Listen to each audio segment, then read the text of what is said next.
Hey everyone, and welcome back to the channel. I hope you're all doing well because today's topic is a bit of a whirlwind. We've got an unexpected twist in the ongoing legal drama surrounding NewJeans and their label, Ador. Now, if you've been following this whole mess, you'll know that Ador has been extremely tight-lipped this entire time. Like, radio silence. Their strategy up until now has been to basically not say anything at all, while NewJeans' side has been doing the opposite, talking to the public, addressing fans directly, and even giving interviews. So, for Ador to suddenly drop a public statement all at once? Yeah, definitely raised some eyebrows. But with everything that's been unfolding today, on the 26th of April, it seems like Ador finally felt the need to step in and clear the air. And honestly, what they said was pretty serious. So let's not waste any time and get straight into it. The very first thing Ador tackled in their statement was actually more of a warning, and it was aimed at NewJeans fandom. More specifically, a group within the fandom known as Team Bunnies. For those who aren't familiar, Team Bunnies have been very vocal and present throughout this legal situation. They've essentially taken it upon themselves to represent NewJeans. And get this, they're even said to be working with NewJeans' legal team in this ongoing lawsuit. That's how involved they are. So here's where it gets messy. On April 25th, Team Bunnies made a post talking about the Indomie x NewJeans pop-up store collaboration. Sounds harmless enough, right? They encouraged fellow fans to take part in the collab, and even shared a link where people could participate in an online demand survey by booking and pre-ordering. The post said, if you participate in the demand survey and reservation application, a purchase link will be emailed to you as soon as you open it. But here's the catch. When fans clicked the link, it didn't just ask simple survey questions. It asked for personal information like your name, ID, phone number, and even email address in some cases. The site does include a little disclaimer saying that this info will only be used for the survey and won't be shared with third parties. But Ador wasn't having it. So on April 26th, Ador officially responded. They clarified that yes, the event itself, the Indomie x NewJeans pop-up store, is a legitimate event. It's real.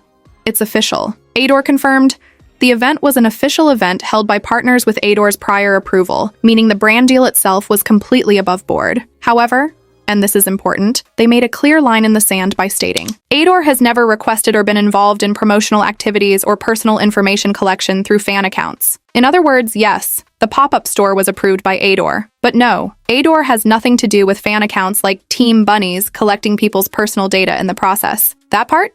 Not endorsed, not approved, not connected. And then Ador took it a step further, warning fans directly. We have confirmed that personal information is being collected under the pretext of a prior demand survey. Be careful not to suffer any damage. And honestly, I kind of get where they're coming from. Out of curiosity, I actually clicked the link myself just to see what kind of survey it was. And literally, the first thing it asked for was all my personal details. Then I decided to actually read the website's terms and conditions. And y'all, it was weird. It literally said, also, for search services, etc., using images or voice data may be collected. Like, what? Why would a website related to a fan survey or product pre-order need to maybe save your voice data? That's not just sus, that's straight up weird. Maybe it's just standard legal wording and I'm being overly paranoid, but given the fact that this was posted through a Team Bunnies page and not the official Ador or Indomie channels, it definitely makes me cautious. So yeah, if you do decide to participate in that survey, just be careful. Always double-check the source of where you're giving your info. Now back to Ador's official statement, which they posted on X, formerly Twitter. This is what they said about the Indomie and NewJeans collaboration.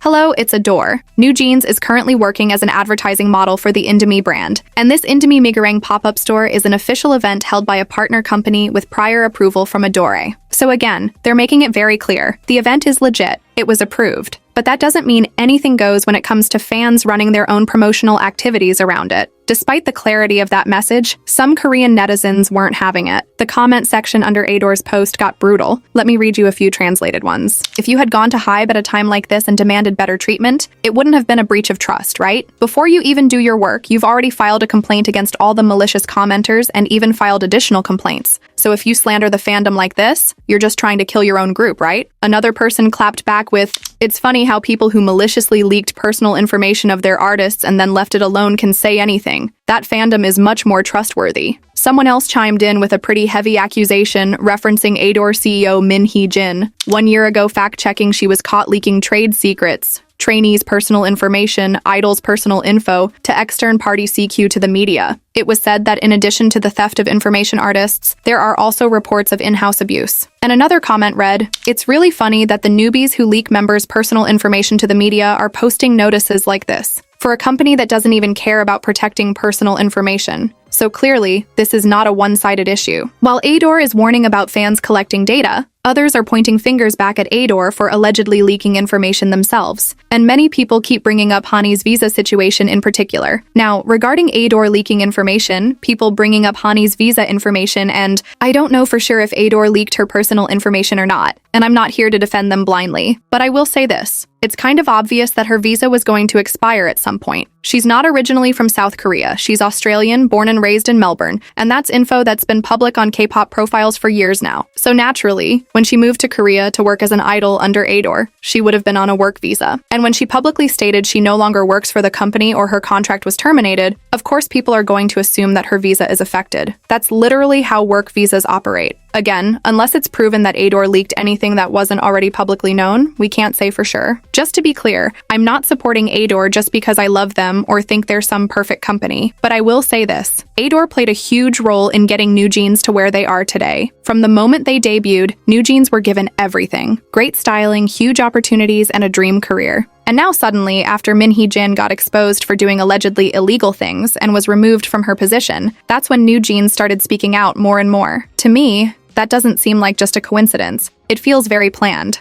But hey, that's just my opinion. What do you think about all this? Are you Team Ador, Team New Jeans, or just Team Stay Out of It? Let me know in the comments, but please keep it respectful. Malicious comments will be removed and reported. And if you want to stay updated on this ongoing story and get more deep dives like this, make sure you hit that like button and subscribe to the channel. Thanks for watching, and I'll see you next time. Bye for now. Like in the future.